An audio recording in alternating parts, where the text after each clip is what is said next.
Umengameli uCyril Ramaphosa unxuse bonke abaqashi ukuba baqinisekise ukuphepha kwezisebenzi zabo kulesikhathi se-COVID-19. Ethula inkulumo yosuku lwezisebenzi namhlanje ngohlelo lwe-internet. Umengameli uRamaphosa uchome uphaphe lwegwalagwala izisebenzi eziyibambe ophondweni empini necoronavirus ngesikhathi selockdown.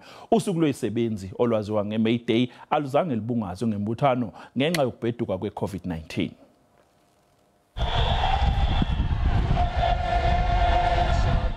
Isikhumbuzo sesiko lokubungaza usuku lwezisebenzi.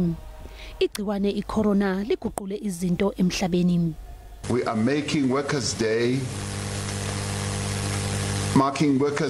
at a difficult time for our country and the world. The poor and the working class are having to bear the burden of a global pandemic that has caused severe economic and social disruption. Umengameli unxuse bonke abaqashi ukuba banakekele izisebenzi. Ngesigaba sesine selockdown kubonakale kuvulwa eminye imikhakha yomnotho. Babalela ku-1.5 wezigidi abantu ekulindele ukuthi babuyele emsebenzini. Employers need to take responsibility for the health and safety of their employees. Every workplace is required to implement measures to protect workers. I-lockdown ishaye kwezwela kayaphoqa uhulumeni ukuthi azame ukuxegisa eminye imithetho ukuvumela eminye imikhakha yezomnotho kuba isebenze. Umyalezo kulabo abadela impilo yabo ekulweni nalempi. We applaud the nurses, the doctors, the health workers, the police, security officials, traffic officers, soldiers, and essential service workers, and those who are producing the food for our nation. Amaqembu ezombusazwe nawo athumela umyalezo wosuku lwezisebenzi.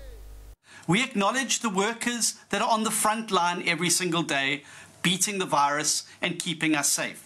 We wish the workers of South Africa well in all their endeavors, particularly understanding that this Workers' Day takes place amidst great difficulty for the economy. To our doctors, nurses, men and women in blue, and the soldiers, South Africa says thank you.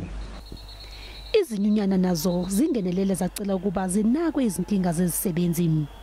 We're paying tribute this year, also paying condolences to those who have lost their lives.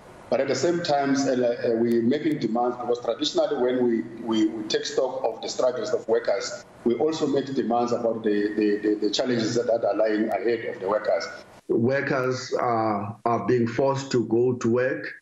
Employers are forging permits to get them to go to work. Workers are not being paid the promised UIF. They discover now that the employers have been deducting, or some employers have been deducting their monies and not passing it over to the Department of Labor, and or that they have not had any deductions of any kind, and now they are being found, or they are finding themselves high and dry without any income.